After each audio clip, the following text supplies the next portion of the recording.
Thank you all for coming. Hello.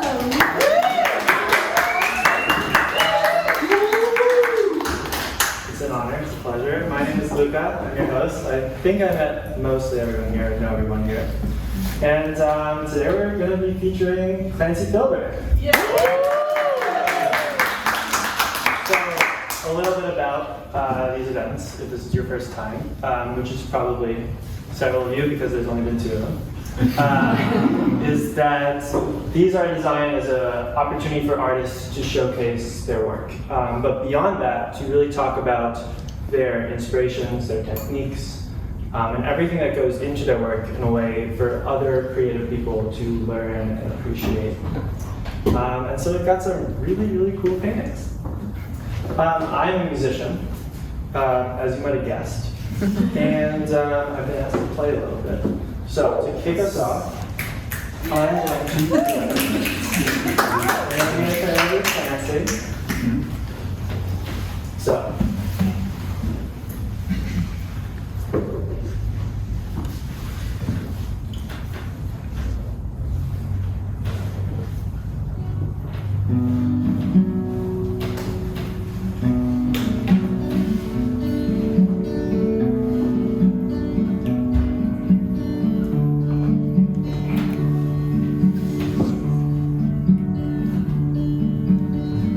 I go fire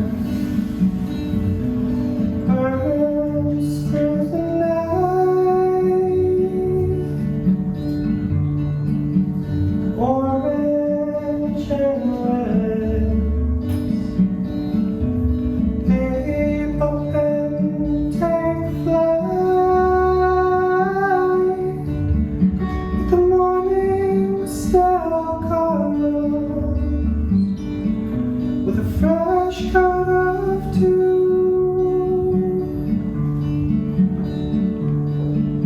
ground covered in gray, but green will push through.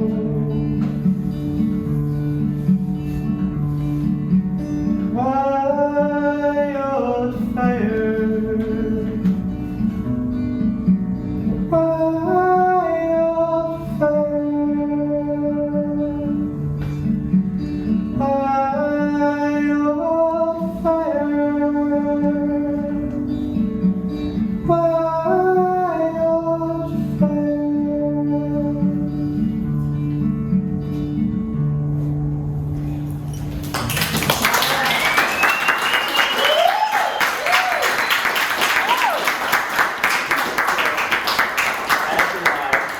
One more song to sing. It just so happens to be Dee's birthday. Yeah.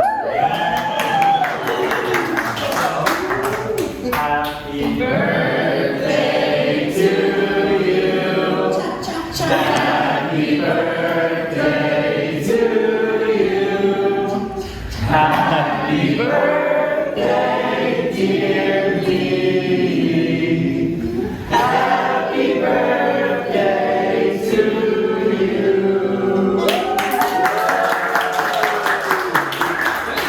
And so, without further ado, Mama!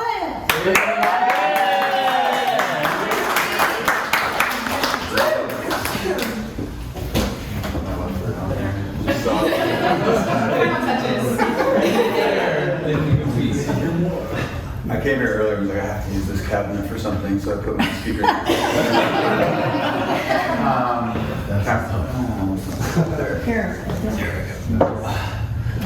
Thank you, Luca, for the beautiful song. Happy birthday. Thanks, Dan and Noreen, for hosting us. So before I get started, I figure, there's a lot going on in these. I also want to invite people to sit here. If you want people to sit on the floor, that's cool. If I'm ever in the way, please tell me to move. People can't see. But before we start, I thought it would be nice, and sort of feeling off Luca's nice song, to just take a minute to breathe. These paintings are like super frenetic, and there's a lot going on. So I invite you all to close your eyes, to lower your gaze, to just take some breaths. Put your phone down, put your drink down. And yeah, just take a couple breaths.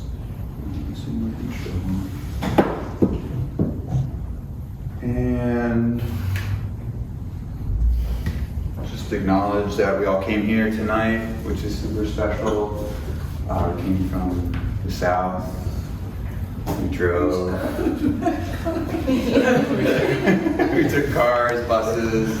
We brought us all into this room, which is really, it's a cool experience. So we came from the South, people came from the North, from the West, from the East. We've all arrived here. So I just want to acknowledge everyone's effort for that. Acknowledge the people who perhaps came before us, our ancestors, people who spawned us and led us here, people who walked this land before us, the land itself. Dan told me today these are 200 years old, these boards that everyone's grounding themselves on. 200 years old in this space, so 400-year-old trees. But yeah, I just want to take a moment to soak that all in. All right, so these pieces, I'm going to sort of focus on the process, the journey of these pieces. I'm not really going to talk too much about the concepts. I'm going to move away from this light because it's hot. So I'm not going to go too far into like the conceptual things, and I'm going to tell, as Lucas sort of suggested, I'm going to tell the anecdotes and the stories that I normally don't get to tell about the work. So like if in an academic setting or a gallery, you usually get the artist statement. There'd be a lot of isms and words that, try to avoid the jargon, but it finds its way in there. And so I'm going to try not to focus on that and really focus on personal anecdotes, stories, little things like that. So this work, these two canvases, so we're going to talk about these two canvases, and then I have some newer work, some masks that we'll get into. I'm also acknowledging that Philly's game started. I'm not going to rush through this. I don't care the most about it, but I want to get to there. So we'll end on a sports note. But so these two canvases, I actually started in 2015. So they were started it feels like a long time ago. I got them to a point in 2017, 2018, where I thought they were done. I was like shopping around to galleries and trying to get them shown, and in my head they were complete. And that's how they existed for a while. They weren't really gaining any momentum in that space. And so that was sort of a struggle for me. It was like, I thought these were done. I've shown them, I've shopped them around. Do we have that iPad? Yeah, so we're going to pass around an iPad that has just 2 pictures in an album. They're not great pictures, but they're what these canvases looked like in like 2017, 2018, just to give you an idea. And so then in 2018, I was like, fuck this, like, these paintings suck. I drastically changed them, added all these things, and then took all the stuff off.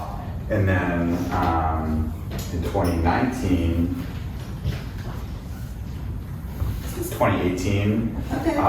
sorry to bring Danny into this, but we lived in the same, this loft building.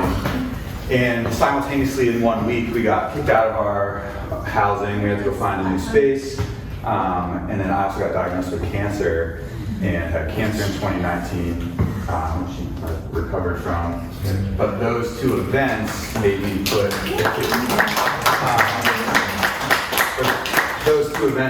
these canvases away. So I was like, I need to move, I need to heal.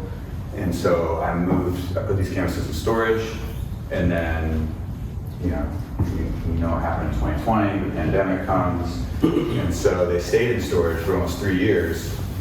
And so during the pandemic, like probably many of you, I was on my phone a lot more, I was on Instagram a lot more, and I didn't have any of my art stuff, so I wasn't typically I do a lot of processing, thinking through, drawing through, painting. I didn't have any of that, so I was just fucking around on Instagram. And I started creating these little collages. I would walk around, remember the pandemic where the only thing you do is go for a walk by yourself or with a friend. And so I'd walk around my neighborhood and I'd take pictures, I'd take videos, and then I'd open them up in Instagram stories, and I'd start collaging. I'd go into the, how you can go on an Instagram story and you can go into stickers, and Giphy, and I would just collage these things. And I really enjoyed it. I was just sort of making these little scenes They have their own Instagram, they're called Dr. Bricolage, if you want to check them out. They're like these goofy little scenes. But what sort of opened up in my process was this idea that I could not have to generate the entire composition or like symbolism within a piece, that I could find it from elsewhere. And so it sort of freed up the way that I was thinking about making. And so then by 2021, I was very like sick and tired of being on my phone and being in a digital space, and so I brought these canvases out of storage. And so when I brought them out of storage, they looked like these two pictures that are going around. And so I was like, all right, let's approach a painting like that. So you can see from the photo, this was just like filled with, you can see some of the like line work and colors that was in it.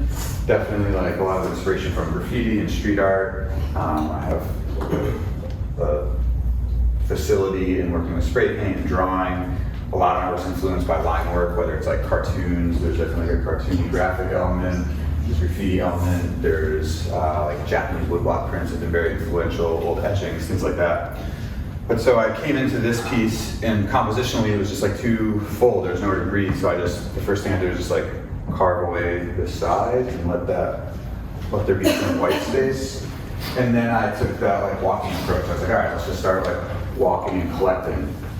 So I started walking and going around my neighborhood, and whatever caught my eye, whether it was just like typically by form or color, so they go, oh, that looks interesting, that looks interesting, I would just start collecting it, and then I would start putting it into the piece. And so on this piece, these whole sections, these are all individual rose petals. So these are all flowers. And I recommend anyone who hasn't after, or even now if you want to, like to get closer. So these are all rose petals, these are leaves, these are sea oats, wild oats. There's like flecks of trash in here.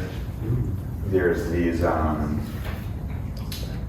there was like a festival in the park next to my house. I don't know, but they had like these plastic frogs, and they left a bunch of frogs. There was like a few of these frogs. And so I just started collecting these things and letting the symbolism in those sort of guide the direction of the piece. So as I started putting those elements in here, I found there's a lot of symbolism with fertility, with reproduction, the rose petals, the frogs, the oats. So that started to guide both the composition of the piece, the formal elements, sort of help you wrestle to find ways to have these more frenzied moments with moments of peace, like moments where your eye can actually rest, and help push some of the ideas behind it. And so a lot of my work has to deal with shifting patriarchal norms, and one of those norms would be like gender subjectivities and power dynamics and things like that. And so this piece sort of took on almost like an eco-sexuality bent. It has, it's rooted in messing with gendered anatomies and things like that, and then these ideas of fertility and reproduction. And the whole time I was making it, I had this personal narrative of my own in my head, where I grew up in sort of like a rural area, and when I was 4, these guinea hens, which are like wild chickens, came onto our property and they laid eggs. And my parents were like, oh, the guinea hens laid eggs. And I was like, when you're little, you're like low to the ground, so you see things like adults don't see. So like I found them, no one else knew where they were. And then when I announced this, they were like, oh, awesome, we'll eat them for breakfast tomorrow.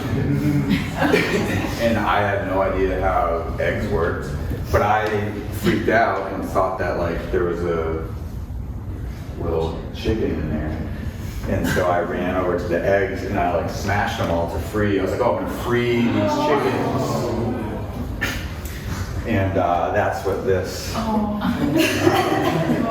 moment is. And then also the title of the piece is Egg Smasher.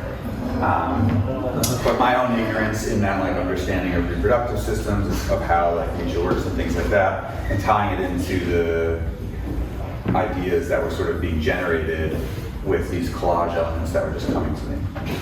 And then I centered it. This was completed right around the time that like Texas passed its abortion law, so this is Austin's skyline.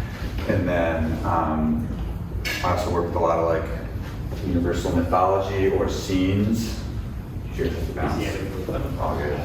And so this is a scene from the Bible. This is Jochebed putting Moses in the river. It's like a scene that's referred to in the Bible a lot for religious reasons. It's often around like abortion or whether or not that's cool, because Moses was like given away and then turned into Moses.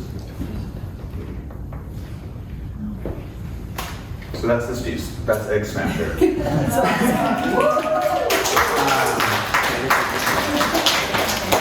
piece, same thing. If you saw it on the iPad, looked like way different. So a lot of my decision making, these are like quite frustrating to work with because I'm trying to balance compositions that were already set, but then add new ones and find ways to, generate theory and ideas, but then also create enough room where the eye can wander and not be too overwhelmed and have like moments to sort of rest. And at the same time capture specifically this one, like capture our anxieties of the world, right? There's nowhere to sort of situate yourself. Intentionally nowhere to situate yourself in this one. This is called Inconceivable Potency. The title and a lot of the imagery has to do with the idea like turtles all the way down, the creation mythology of like the world. It's a sort of almost universal creation myth of the world, the universe is in the back of a turtle. And then also explains this idea of like infinite regress. There's an argument that something's based on a theory below it, but it's based on a theory beneath it.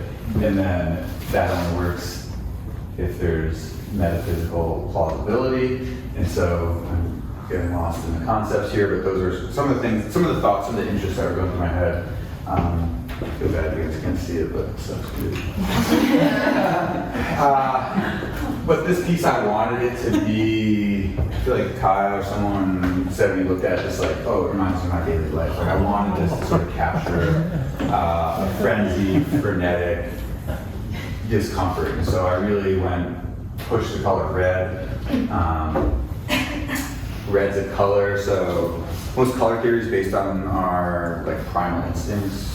So blues and greens are common because when we have little lizard brains and we were like walking around the Serengeti and the Sahara in Africa, we see blue meant water, right? That means there's plant life, that means there's things to drink.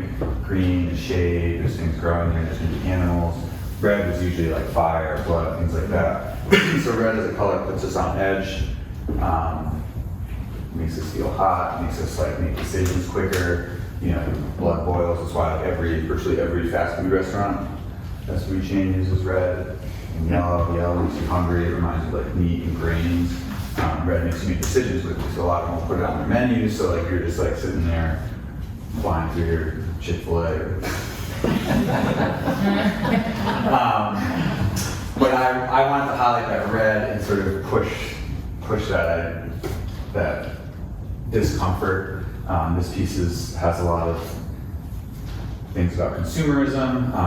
Let's go back to how I created it. So a lot of it's just like trying to balance the composition and take it from that photo you saw to this, and then using things that I found. So I found this tablecloth, this picnic tablecloth, and then these are all flower petals, and then it's not real currency, but they're fake currencies from China and from the US, the two like most dominant capitalist societies by far.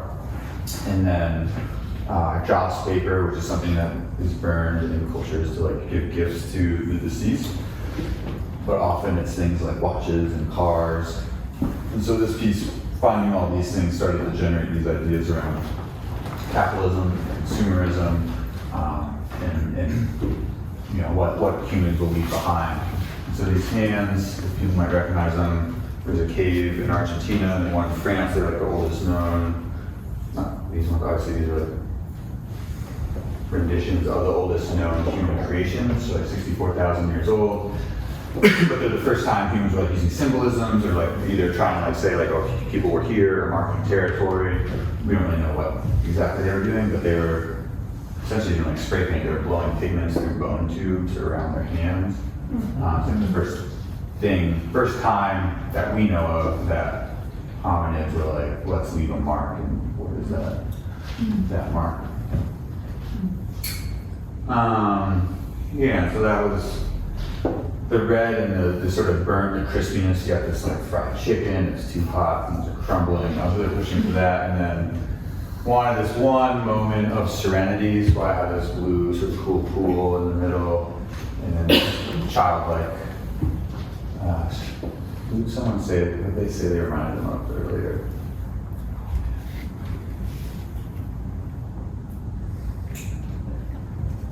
I don't remember.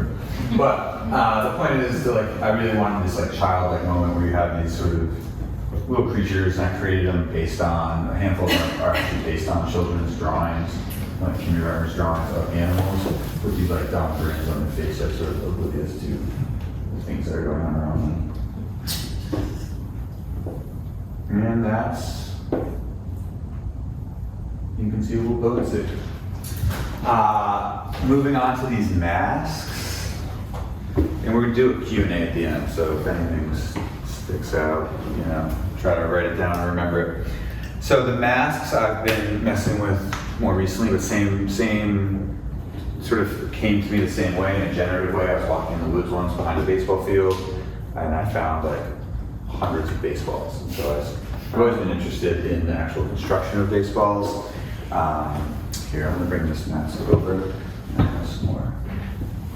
But I always played sports. Sports has always been a huge part of my life, specifically baseball and basketball. And as part of my sort of general practice, as I said, I look at why like sports are also, you know, quite complicit in patriarchal, imperialistic, hyper-capitalistic values. Like it's hard to watch a sports game and not see an ad for the Army or the Marines, things like that. Here, you can pass out some masks. People can put them on or just look at them. You can create your own rituals. You can say your prayer to the Phillies. See what's that? To them or for them? Yeah, either one. You can express. And so the masks came out of.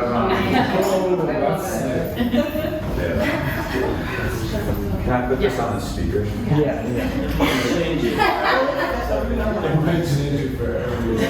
Yeah, the masks have secret powers that we don't know about. Baseball magic.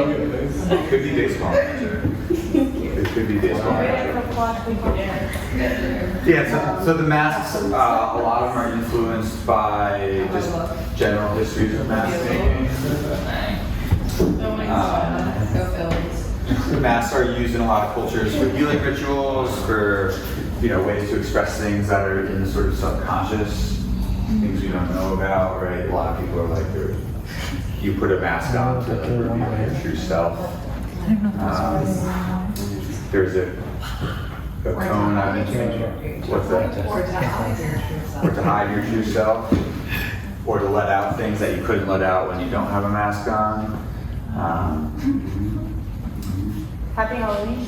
Yeah, and so that's sort of where the mask came. A lot of them too are influenced from like military things, like this one in particular. The one Luca has on are based on, they're called splatter masks. Do I have it on the right way? Yeah, you do. Yeah, your eyes go here, and then that covers your face. Hold on. Yeah, you should be looking through this split part. But in World War I, we had this invented tanks. Oh no. Tanks were these like, We're not in a good circle. they were clunky, but there was no artillery that could destroy them, but they would also be stalled out. And then artillery would just be shot at them, and the people inside, the tank would be fine, but the steel would absorb the power of the artillery and then just like splinter things on the inside, and so that the little bits of metal flying around the inside were like killing a lot of the tank drivers. So they developed masks that looked like this to sort of stop just the like hot metal and shards flying around. And so a lot of my current work is moving towards these masks and other objects that pull a lot from the military and things like that, and other masking cultures. And sort of, I'm still figuring out exactly how to use these, whether like they should just be displayed or if people should wear them. Cats visiting us, what's up, kitty? And then in the same regard, so I've also been doing through the sports work. So I also try to acknowledge like that there's some brilliance in sports. There's also a lot of good to come out of sports, and particularly with like men and boys. I work a lot with masculine vulnerability and how sports sort of harden and are designed to like toughen men and boys up to be ready to kill, to be ready for war, and these things. And sort of to combat that, I end up trying to make work around around masculine vulnerability, around processing emotions and using sports for things like that. And so recently I've also been doing support groups for sports fans. So like if the Phillies were to lose tonight, we'll do a support group. We could do one. We talked about doing one for the union if there are a lot of union fans in here. We talked about it. And it was We sort of did it. So like the groups are designed to use sports as a way to normalize processing grief and processing emotion. Particularly.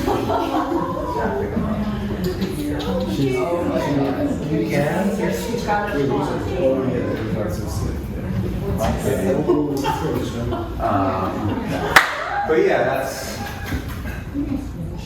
it. Question for you. Yeah. Back to your first painting here. I can see how you are inclined towards the continuity of revisiting, upgrading, bringing into your modern thoughts, if you would, the different components. But does that prohibit you from starting a new piece? Did you start a new painting within the same time period, or are you continuously merely going back to the pieces that have a history with you? Right. I appreciate that question because I think about that a lot, and I think part of it's just very practical.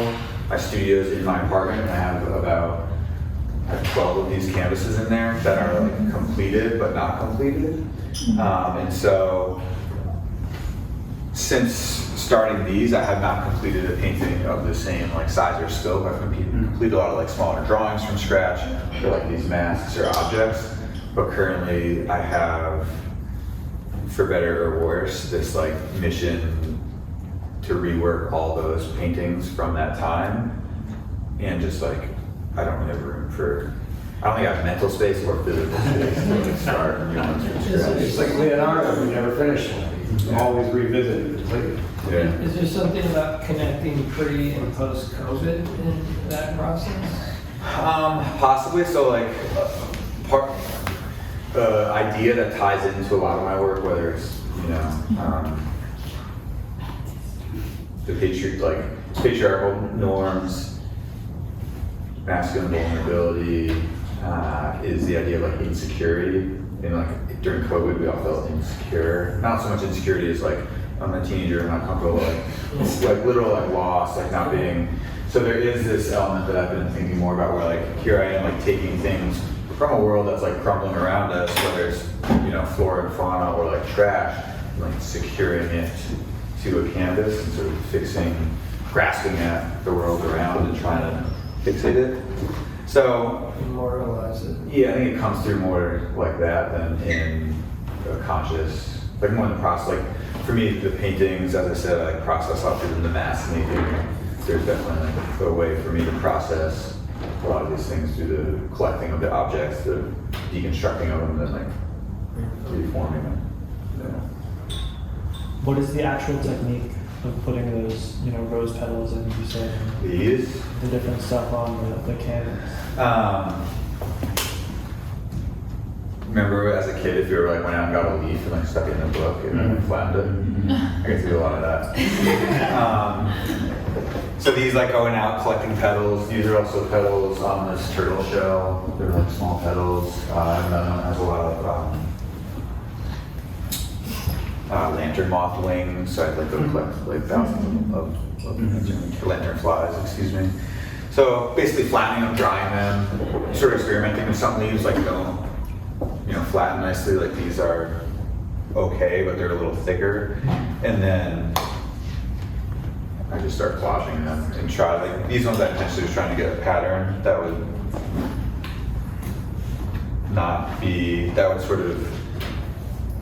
move to the background for this one in particular because there's so much going on elsewhere. I wanted something that like the eye's not really going to land on, but it's still going to read as natural. And then this one in particular, you have this sort of like dystopian tree moving towards, so I mentioned like moving towards the matrix, like these machine, eco machines. So I like the idea of, it's a natural material, but it's assembled in a very, regimented, more human way. Yeah, so this is the second time I've met you. You come across as a very thoughtful, deep soul. And I'm just curious what your creative process is. Is it based, do you start a painting based on a message or something that you're being called to approach? Is it just a visual sense of something you want to create? Where does that originate? Or do you do it the same way every time? Yeah, that's a good question. So I'll speak to these first just because they're what's here. So when I first made these, like the ones you saw, I'd say my deepest practice is drawing. So I wouldn't say fully graffiti, but I was drawn towards spray paint because a paintbrush, you have to like go back and reload and it stops you, whereas my practice is rooted in drawing with a pen or a pencil where it's like continuous, you don't need to stop and pause, you can sort of just let your body, let your hand removing the thought. And so I was always drawn to spray paint because you can actually mimic that with paint and cover more area, whereas again, a paintbrush, you have to like stop and think. So they often start with just sort of free drawing or creating lines, line work, and then evolving it from there. These ones, then a lot of it was like going back into these compositions, trying to make them partially just aesthetics, like how can I create space, how can I create depth? Like this one, if you look on the iPad, there's a lot going on, but in the old photo register is super flat. So the first thing I did was just paint this area white so there was like somewhere for the eye to go behind things. And then, where I've enjoyed with these is I sort of let a lot of it be pushed by what I find. So in finding the rose petals and the frogs and the oats, this motif of fertility and reproduction and like fecundity was sort of presented to me. And then as I continue to work, I start to push or highlight some of those formal elements. Is there any spray paint on any of these paintings? Because I remember the fumes clear as day. Danny lived above me for a while. Yeah, so a little bit, right? all these, the background in this one, all the blues, the greens, the like base layer, these yellows is also. Do you feel like you're going back into your childhood a lot when you're recreating some of these paintings and trying to relive some memories or trying to remember how you felt during that time, like specifically with the egg smashing? And why do you think that is, if that's the case? That one, the narrative, that like story, it was just like sticking with me as I was creating it. And I can't say that I wasn't trying to like access that feeling all the time, but I do think, life moves in circles more than straight lines for me. And so in just the process of painting or of, these mass makings where I'm like taking apart, especially based like something I spend hours and hours on,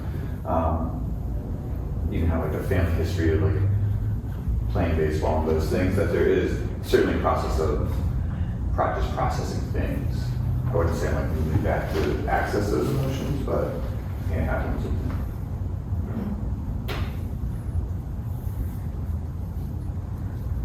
Just curious, like you sort of alluded to this, but you have this like amazing large body of work with masks, and like, do you see people wearing them like ever in I don't know. They're amazing, and that's in the paintings too. And I appreciate your explanation, everything you shared tonight, because I feel like, I don't know, I have ways in now to like viewing them that are very, very deep. Yeah, but yeah. Yeah, I don't know where I'm at. I'm still trying to figure out how to present the mask. Yeah. And then originally I did make them as like, oh, I'm making these like ritualistic death masks to be a part of the end of a season. That when we're like putting a team season to bed and mourning it and grieving it, the masks would be a part of it. But then I like shied away from that and sort of kept them a little bit separate. Yeah. There's something because they take so much form when they're put onto someone's Right. face that they change so much that it's sort of fascinating. Should I pass this one? May This one has I ask a a question? very nice What is your sound. background? Do you have an art background or Myself? anything? I'm just curious how you came to ask these questions. Oh, That's all. I have like a background in art and then a background in design as well. Okay. So not really an art practitioner, but definitely an art enthusiast. Okay, Yeah. that's cool. So, when you're painting, I imagine that you either plan stuff out or you just go freehand. Because I imagine there's not really much in between. I mean, maybe you do a bit of both. But I'm curious for the masks, if you like have, like, do you take like a template, like, okay, I'm gonna try to make this, or you just mess around with it and see what you can make with it? The masks are a little more, so yeah, you're right for the paintings. In these, I feel like the stakes are higher because I already have these big canvases where it's like if you make a decision and like paint something all like one color of blue and then figure out, oh, it's the wrong shade to do what I wanted, and you just lost, 8 hours. So I actually do use Photoshop with these sometimes just to sketch things out, like, oh, what happened, what happens if I move this here, and I'll just take a photo or like play around with it a little bit like that. The masks, I wouldn't say all of them, I'd say about half and half. Half of them have pretty direct influences, like the splatter masks are like, they're not spot on, but they're like, oh, here's a mask that I'm drawing formal inspiration from and trying to recreate, the slit eyes and the like chainmail or something there. Other ones, it's like, all right, and part of it's controlled by like the actual form of the ball, right? You have these like figure 8 shapes, and those can only fit together in so many ways, and so it's more just playing with that and less playing. Yeah. I think you need a choreographer. I could see those being more. In a dance or something. Definitely. That's On like a diamond, like a baseball diamond shape. I'm there. Well, that's your decision, right? So there you go. Yeah, the masks are just starting to get rolling. They're taking on a life of their own, which I think masks do.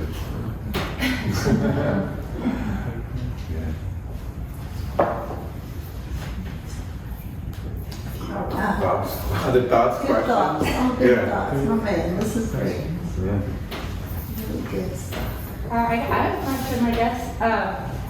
So I feel like they're very different mediums, having very like tactile substances to be working with. Do you ever feel like that becomes a barrier that almost lends itself to having to think inside of this box? Like, all right, I now have a tactile material that I'm working with. Do you think that allows sort of a streamline of creativity versus like if you draw, you can just kind of freeform it, like there are no rules, but like if you're working with a leaf, there's only so many things you can do. Does that sort of allow you to just follow that medium piece?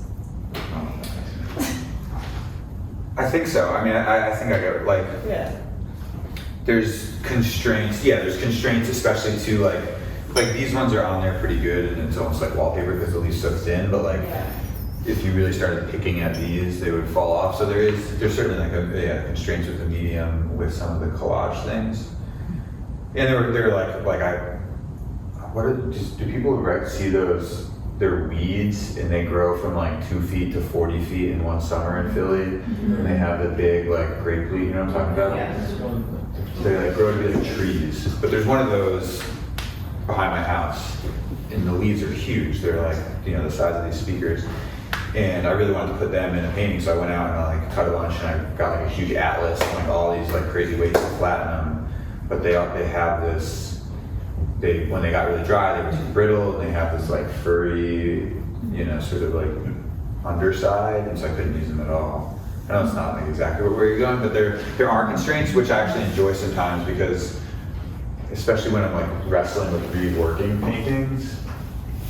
Back to Dana's question, like I'm actually looking forward to starting a painting from scratch, and because I think so much is predetermined by choices that were made 5-6 years ago, and that really influence like color and mood and theme and tone and intensity. But I'm looking forward to starting from scratch because it actually, I think, will be like less of a mental gymnastics. But to your question, the times where I'm like, I'm going to fill this area with leaves or with petals or with paper are like actually really common, because then it's just like, sort of like sewing, or like if you do other sort of monotonous tasks, and it's more relaxing. Yeah. I guess it was more of a thought prompt than a question. But yeah, no, I personally, like, I for some reason, for me, like tactile art and visual art are very separate in my mind. I can't easily lend myself to tactile crafts like that. So I love the blend there. When you say tactile, I mean like You just mentioned sewing, Yeah. crocheting, that kind of thing. It's Yeah. intriguing to me that I get frustrated by easily. So I don't know. But I like the idea of like, okay, well, this medium has to give me. You said constraints. That was a perfect way to put it. Like because you're working with that. There are only so many directions you can go versus a pencil. Right. That's how I feel like with the mask. Yeah, it's definitely different.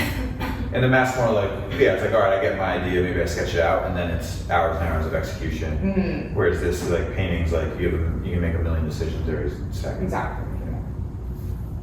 Yeah. I just have a question about the material. Is this from the inside? Yeah, sorry, I should have So it's explained that fine. more. Okay, cool. Yeah, so they can hold that one up. Yeah. So all the masks are just baseball. So like none of these. So the center of a ball is either like this little rubber or cork. It's like the size of like a marble, and then a bulk of it is this blue-gray yarn, sort of like crappy yarn, and it actually differs throughout the ball. So like the best yarn for this is more towards the center, like the outside one's thinner and rips, and then the outer layer before the leather cover is this white. It's like thin cotton and it's rolled in glue. And so if you cut open a ball, like this white layer is like really sticky. It's like a glue cotton. And then you have these two are crappy balls, so they're not real leather, but all the other ones are leather and then like wax stitching. So yeah, the mask is actually nothing that isn't part of the baseball for the baseball ones. Yeah. How long did it take you to make one of those masks?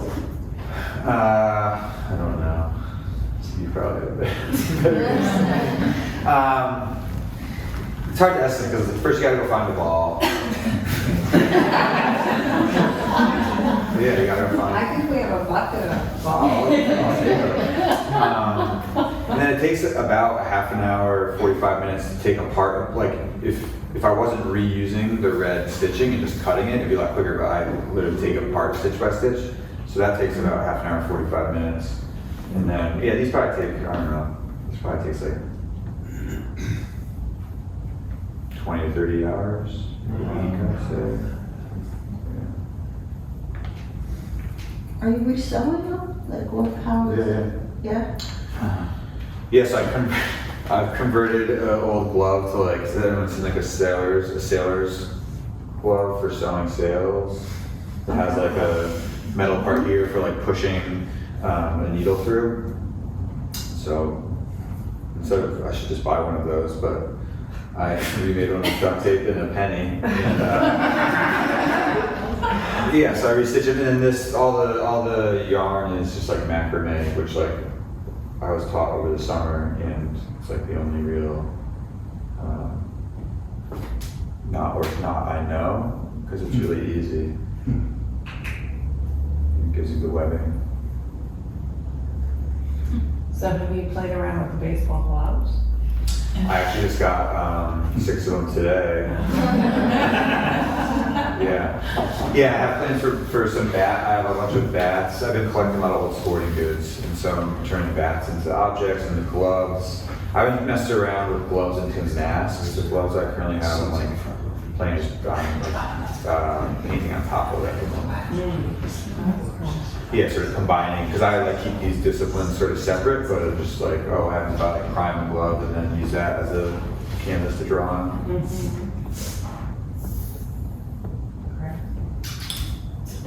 I really want to This kind of knows it's stealing the show. What's that? Your art background? What's my background? Yeah.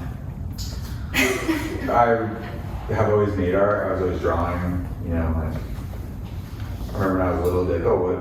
You know, you pick up a pen to figure out what hand you are. And then I studied art in college, and then I'm currently getting my MFA at the moment. It's my like formal training, but I've always just been making art, and drawing, painting, building. So where are you going to school now?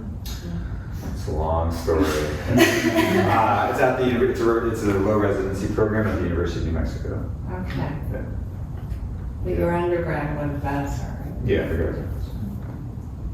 I was just thinking, I feel like I don't know a lot of people that are like artists and really into sports, like playing in a band.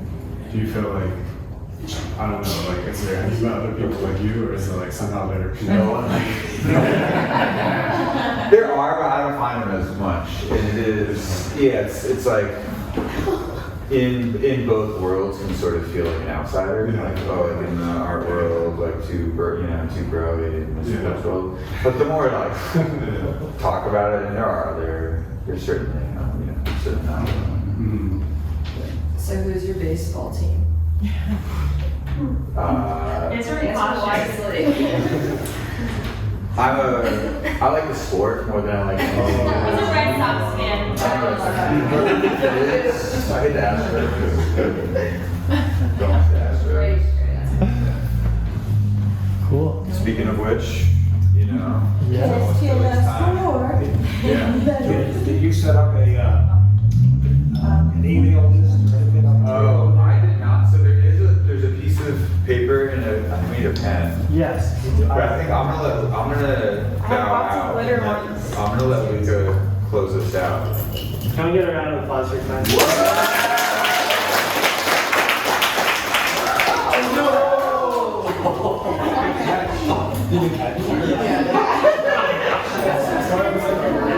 Steal the show. Oh my God. Great. Party's over.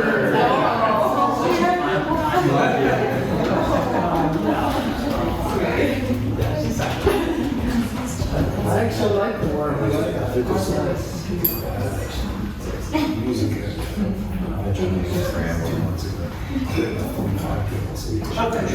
After that very brief introduction, round of applause for Clancy. Yeah. Yeah. So please stick around.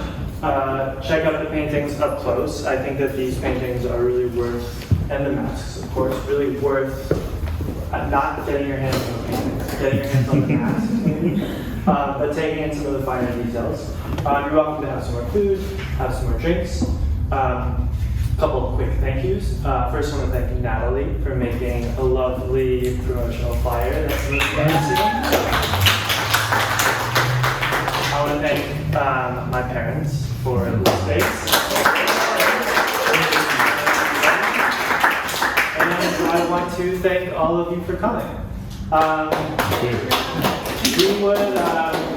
I would really love to make this a really regular thing. And the best way to make it a really regular thing is for it to become financially stable. So we have a suggested donation of $5. There's a dish over there that you can drop it in. You can also Venmo me. And if you would like to stay in touch about future showcases, there's going to be a pad over there. It's going to have Clancy's Instagram account. So on it. So if you don't follow Clancy, you should follow Clancy. And you can leave your contact information, and we'll let you know when the next one happens. So, Great. Where do you find your Venmo? my Venmo, I'll give it to you. But my name is Luca Dial, Diadul. I think I'm the only one. We'll write it out. But I'll write it as well. So, fantastic. But yeah, enjoy everybody.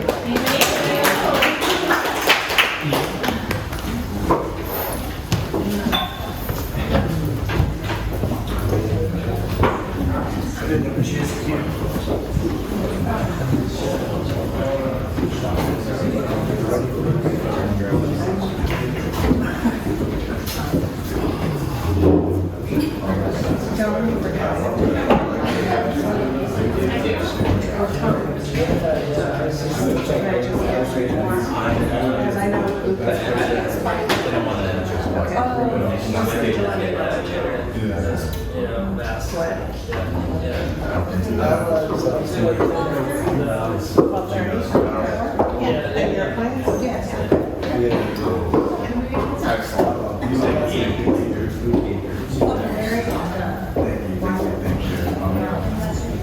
Your home is now at the limit of the mask. A couple of members. I'll get back to you. Hopefully, favorite sort of what? You sort? Yeah.